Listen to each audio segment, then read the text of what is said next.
आज त्या प्रभू श्री रामचंद्रांचा उपयोग त्यांचे होर्डिंग म्हणजे 36 बाय 40 फुटाचे एवढे भव्य होर्डिंग बनवून अनधिकृत बांधकाम करण्यासाठी त्यांनी श्रीराम प्रभूंचा उपयोग केलेला आहे। परंतु याच्याने समस्त हिंदू बांधवांच्या आणि रामाला मानणाऱ्या प्रत्येक हिंदू बांधवांच्या त्यांनी भावना दुखवलेल्या आहेत। नमस्कार, मीडिया भारत न्यूजमध्ये आपलं स्वागत। मी राहुल परब। सध्या राम मंदिर हा जो मोठा मुद्दा झालेला आहे आणि लोकांच्या श्रद्धांचा आणि त्यांच्या भावनांचा कसा उपयोग केला जातो ते आज जिवंत उदाहरण कल्याण पूर्व इथे आपल्याला समजलेलं आहे। तर आपण इथे एका वाईन शॉपकडे उभे आहे।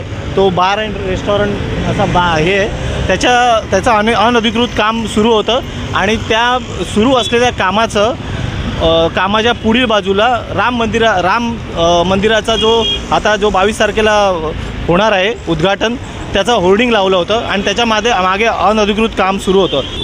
कल्याण शहराच्या उपशहर संघटक आशा रसाळ मॅडम आपल्याबरोबर जोडल्या गेल्या आहेत। त्यांनीच ही तक्रार पोलीस स्टेशनमध्ये केलेली आणि रात्रभर त्यांनी तिथे बसून ते पोलीस राजकीय नेत्यांना घाबरून ती तक्रार घेत नव्हते, पण त्यांनी रात्रभर बसून ती तक्रार नोंदवली। की पहिली गोष्ट तर हे पूर्ण वाईन शॉप आणि हा बिअर बारच अनधिकृत आहे।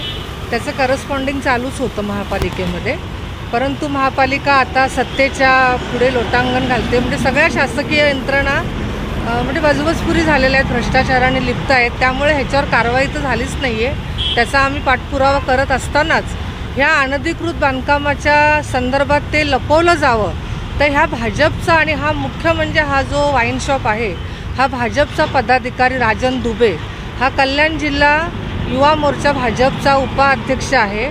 आणि असं असताना भाजप नेहमी श्री रामचंद्र प्रभूंचं जे राजकारण करत आलेलं आहे, राजकीय मुद्दा करून ते सत्तेत येतात, श्रीराम बोलून हिंदुत्व बोलून सत्तेत येण्यासाठी रामाचा त्यांनी आजपर्यंत उपयोग केलेला आहे। पण आज त्या प्रभू श्री रामचंद्रांचा उपयोग त्यांचे होर्डिंग म्हणजे 36 बाय 40 फुटाचे एवढे भव्य होर्डिंग बनवून अनधिकृत बांधकाम करण्यासाठी त्यांनी श्रीराम प्रभूंचा उपयोग केलेला आहे। परंतु याच्याने समस्त हिंदू बांधवांच्या आणि रामाला मानणाऱ्या प्रत्येक हिंदू बांधवांच्या त्यांनी भावना दुखवलेल्या आहेत। धार्मिक म्हणजे तेढ निर्माण होईल असं त्यांनी कृत्य केलेलं आहे।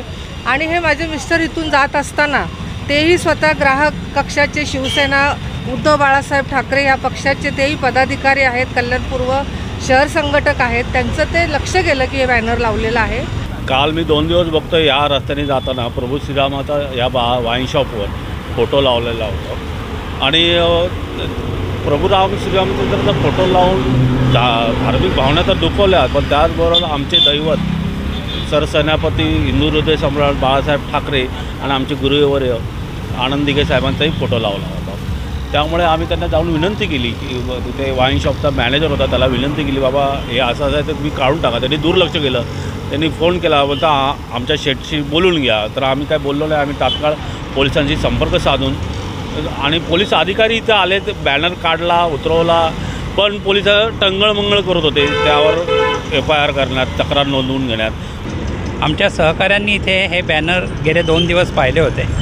आम्ही 1-2 दिवसांपूर्वी जेव्हा इथून गेलो तेव्हा आमचे अजून एक सहकारी आहेत प्रथमेश पुण्यार्थी, त्यांनी तो बॅनर पाहिला होता। वास्तविक आमची एकच अपेक्षा होती की बारवर कुठल्याही देवदेवतांचे फोटो असता कामा नये, कारण ती त्यांची विटंबना आहे आणि ती विटंबना आहे हा शब्द घेण्यासाठीच पोलीस लोक कचरत होते। विटंबना हा शब्द घेऊन गुन्ह्याचं कलम वाढतं म्हणून त्यांना तो शब्द घ्यायचा नव्हता। ते फक्त धार्मिक भावना दुखावल्या एवढ्या याच्यावरच NC नोंदवून घेत होते। पण आम्ही हटून बसलो। आम्ही म्हणतो नाही, FIR नोंदवून घ्यावं लागेल आणि तुम्हाला विटंबना झाली हे मान्यच करावं लागेल। जर उद्या एखाद्या मुतारीवर नेऊन हनुमंताचा फोटो लावला तर ती त्याची विटंबना आहे। तसंच उत्पादन शुल्कनी काय सांगितलेलं आहे की बाबा बारवर कुठल्याही प्रकारच्या महापुरुषांचे देवदेवतांचे फोटो असता कामा नये, तो गुन्हा आहे। मग जर तुम्ही इथे प्रभू श्रीरामांचा फोटो लावताय तर ती निश्चितच त्यांची विडंबना आहे।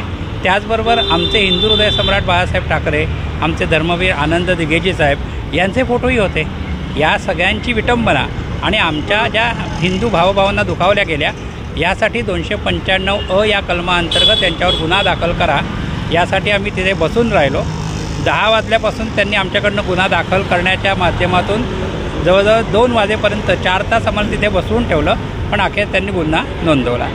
ही आमच्या हिंदूंचे आस्थेचं स्थान आहे. तुम्ही जरी राजकीय किंवा तुमची कृष्णकृत्य लपवण्यासाठी तुम्ही याचा उपयोग नेहमी करत आलेला आहात, पण श्रीराम प्रभू हे आमचे आस्था आणि श्रद्धेचं स्थान आहे. तर हे बॅनर आत्ताच्या आत्ता तुम्ही उतरवा. आणि आम्ही कोळशेवाडी पोलीस स्टेशनला संपर्क केला. कोळशेवाडीचे वरिष्ठ पोलीस निरीक्षक आले, त्यांच्या देखरेखीनंतर हे बॅनर उतरवण्यात आले. परंतु बॅनर लावणं हीच मोठी चुकी होती आणि मग त्यासाठी त्यांच्यावरती गुन्हा दाखल होणं महत्त्वाचं होतं, पण त्यांच्यावर गुन्हा दाखल होत नव्हता कारण साहजिक आहे राजकीय दबाव होता. परंतु आम्ही हटलो नाही, कारण आम्ही शेवटी बाळासाहेब ठाकरे यांचे कट्टर शिवसैनिक आहोत. उद्धव साहेब आमचे पक्षप्रमुख, माजी मुख्यमंत्री महाराष्ट्राचे, ह्यांच्या मागे आम्ही कणखर उभे आहोत आणि आम्ही नेहमी न्यायासाठी भांडणारी लोक आहोत. आम्ही म्हटलं जोपर्यंत ह्याच्यावरती जो कलम लागून गुन्हा दाखल झाला पाहिजे तर तोपर्यंत आम्ही हटणार नाही. रात्री शेवटी 2 वाजता गुन्हा दाखल होण्याची प्रक्रिया पूर्ण झाली. परंतु मी आता इथे येत असताना पाहिलं तो राजन दुबे इथेच होता.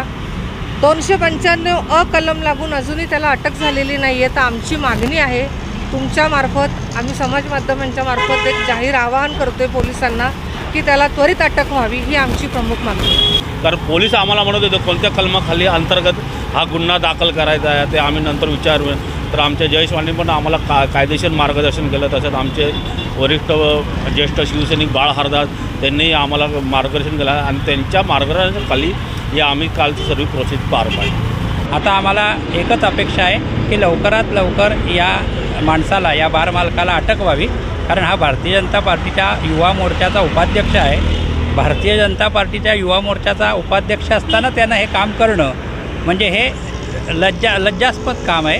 हे त्यांनी खरं करायला नको होतं, पण तरी हे त्यांनी केलेलं आहे. तर याच्यावर लवकरात लवकर सरकारने काहीतरी ॲक्शन घेतली पाहिजे. तर आता आपण बघू शकता ह्या पदाधिकाऱ्यांनी आपल्याला सगळी माहिती दिलेली आहे. या अशाच गोष्टींवरनं मला एका पिक्चरच्या गाण्याचा अंतरा आठवला की देते है भगवान को धोखा तो इंसा को क्या छोडेंगे. तर तशातली ही गत झालेली आहे.